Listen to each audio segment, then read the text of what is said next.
Chapter 12. The Meeting of Ananta and Hamsa.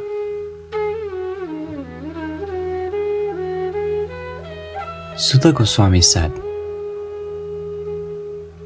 after the Paramhams had his meal and sat down comfortably, the Brahmins of Purushottam Kshetra asked him, how can I regain my previous health and mental stability?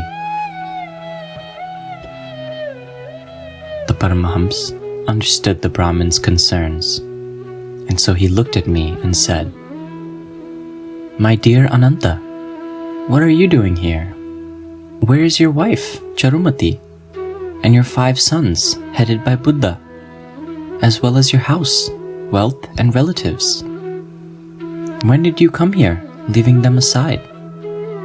Today was supposed to be the marriage of your eldest son, Buddha. You reside on the south shore of the ocean, and I saw you busily engaged in making arrangements for your son's wedding today. The people of that place respect you very much. You have invited me to attend your son's wedding today, but you left everything and came here. You seem to be confused about something. My dear sir, I saw you there as an elderly man, about 70 years old. How come now you have transformed into a young man of 30?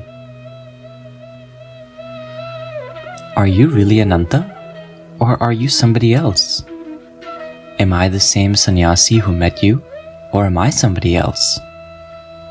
My meeting you here seems very mysterious.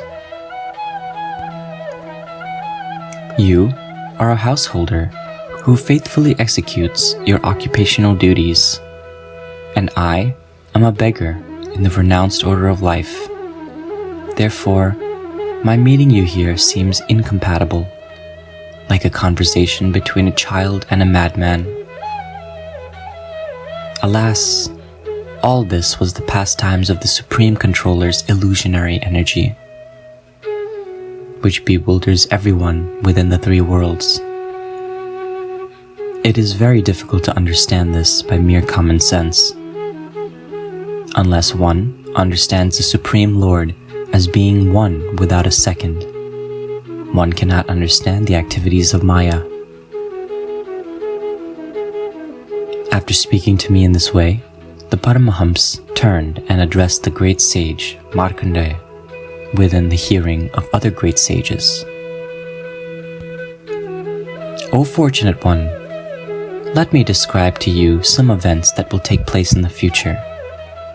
Please listen attentively. It has been said that the Lord's illusionary energy, Maya, remains within the water of devastation that is situated within the abdomen of the Supreme Lord. This Maya bewilders everyone. Just as a prostitute roams throughout the town, Maya spreads her influence throughout the 3 worlds. Maya's influence creates the ignorance that forces the conditioned souls to uselessly transmigrate from one body to another in this material world. Therefore, Maya is the cause of all material miseries. At the time of dissolution, the 3 worlds merge into the water of devastation. All directions, the time factor, and everything else become unmanifest. Thereafter, the Supreme Personality of Godhead once again desires to create, and so immediately, all the material ingredients become manifest. By his own will, the Supreme Lord first divides himself into 2, Purusha and Prakriti. In due course of time, the Purusha manifests the Mahatattva from Prakriti. From the Mahatattva, false ego is produced, and from false ego, the 3 modes of material nature. Brahma, Vishnu, and Mahesh are the predominating deities of the 3 modes of material nature. It is these 3 personalities that engage in the act of creation. In the beginning, 5 subtle material elements are created from false ego, and from these 5 subtle elements, 5 gross material elements are produced. This creation is set in motion after the Supreme Lord glances over the material nature, Maya. Thereafter, the demigods and demons and human beings, as well as all the other moving and non-moving entities, are created throughout the universe. All of these categories of conditioned souls are covered by the illusionary energy of the Supreme Lord, and this causes them to become attached, thinking, "This body is me, and everything in relation to this body is mine." The conditioned souls are so foolish that they do not care to be delivered from the miserable material existence. Alas, how strong is Maya! Being bewildered by Maya, even the demigods up to Brahma are constantly wandering about within the material world, like bulls tied with ropes through their noses, or birds kept in a cage. The great souls and sages who desire to cross over the ocean of Maya that induces the conditioned souls to enjoy material sense gratification, which is filled with formidable waves, and which consists of the 3 modes of material nature, are certainly glorious and celebrated as knowers of the truth. Sanuka Rishi said, "What did the exalted sages, headed by Markandeya, Vashishta, and Vamadev, say after hearing this wonderful talk? What did the kings who had been listening to Ananta say? Kindly narrate the future events that were referred to." After hearing these questions of Sanuka Rishi, Sutta Goswami praised him very highly and then described in detail the spiritual knowledge that destroys all lamentation and grief. Sutta Goswami said, when the kings respectfully requested Ananta to continue speaking, Ananta explained how one can overcome Maya and control his senses by executing severe penance. Ananta said, "Thereafter, I began to reside in a nearby forest and engage in the practice of penance, according to the prescribed rules and regulations. However, in spite of my efforts, I failed to regulate my mind and senses. Whenever I sat down in the forest to meditate upon the Supreme Lord, thoughts of my wife, children, and assets kept surfacing within my mind, greatly disturbing me. As soon as this would happen, my mind would become greatly disturbed, and I would become filled with fear and lamentation.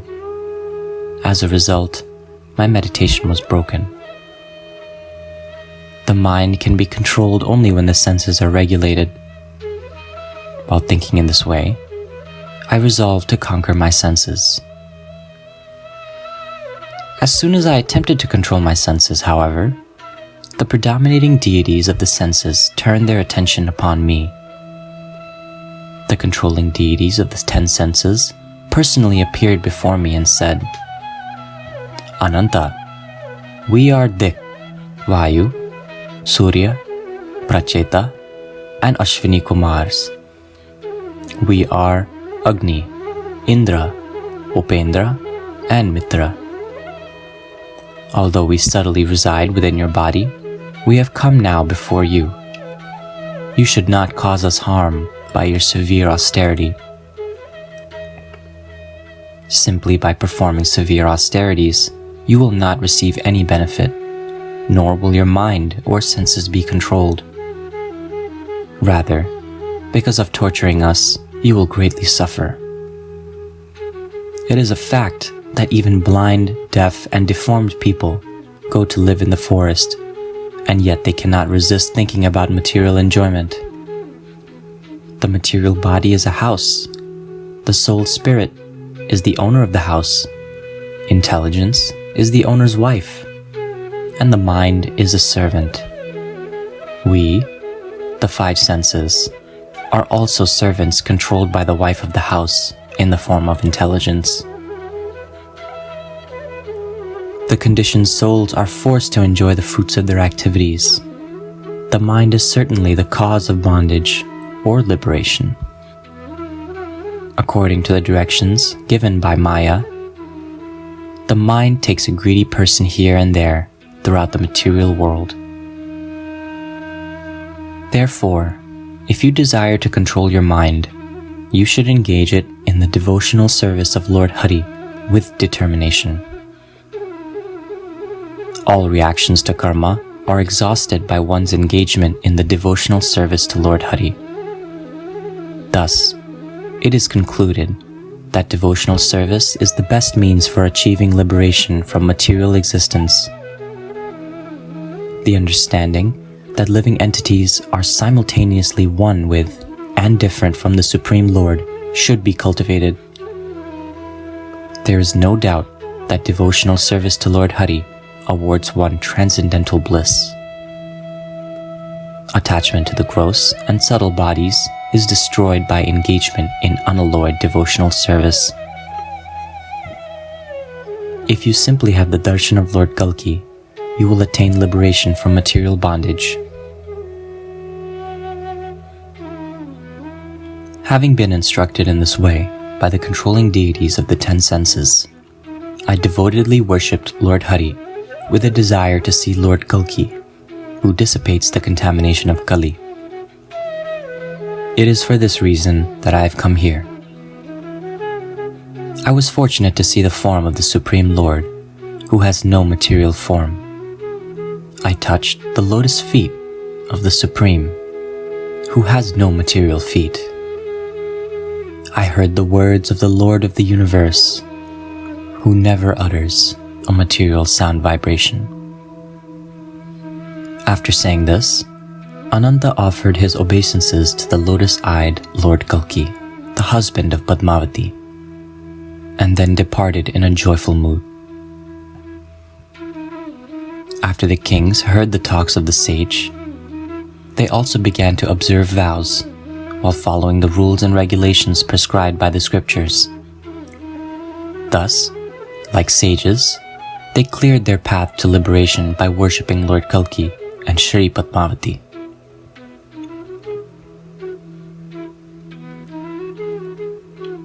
Shukdev said,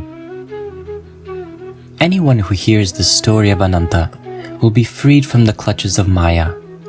His darkness of ignorance will be dissipated and his material bondage cut to pieces, so that ultimately he will attain liberation from material existence." The devotees of Lord Hari who are inclined to follow the principles of religion, while at the same time desire to enjoy their sense gratification in the ocean of material existence, should use the sharp sword of transcendental knowledge gained from this narration to cut to pieces the 6 principal enemies that reside within the body, after taking shelter in the fort of Bhakti Yoga.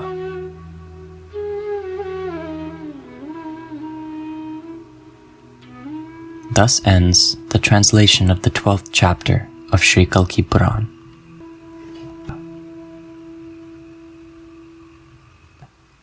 Shri Radha.